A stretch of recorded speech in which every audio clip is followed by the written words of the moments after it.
I certainly think has some benefits. I know Sam already kind of went through her thoughts, and I really echo a lot of what she said.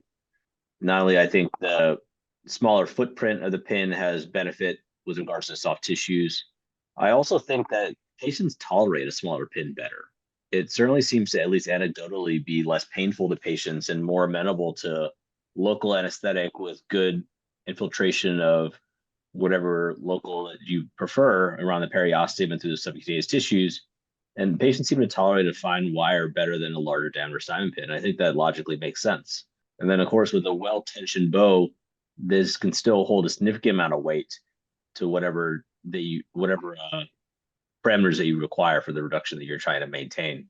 Yeah, I agree with all that. It just makes some intuitive sense that the fine wire is going to be, it's a smaller footprint. It's just much more lower profile, and it seems anecdotally to be better tolerated when placed. Obviously, there's limitations in technique for everybody, but um, that it's not uncommon that you see people post-op even months out and they still may have some pain around the side of a pin placement, and so it seems like that is a benefit too, to have something lower profile.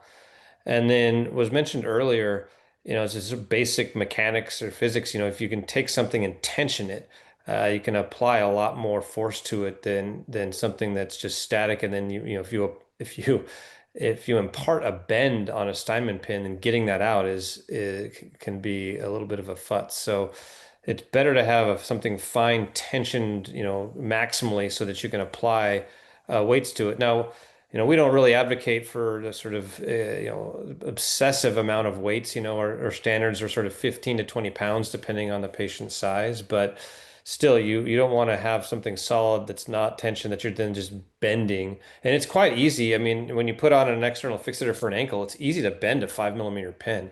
With the leverage, as more lateral you get away from it. So having a fine wire that you can tension, excessively, and then pull, 15, 20, 30 pounds on it without the wire permanently deflecting is great.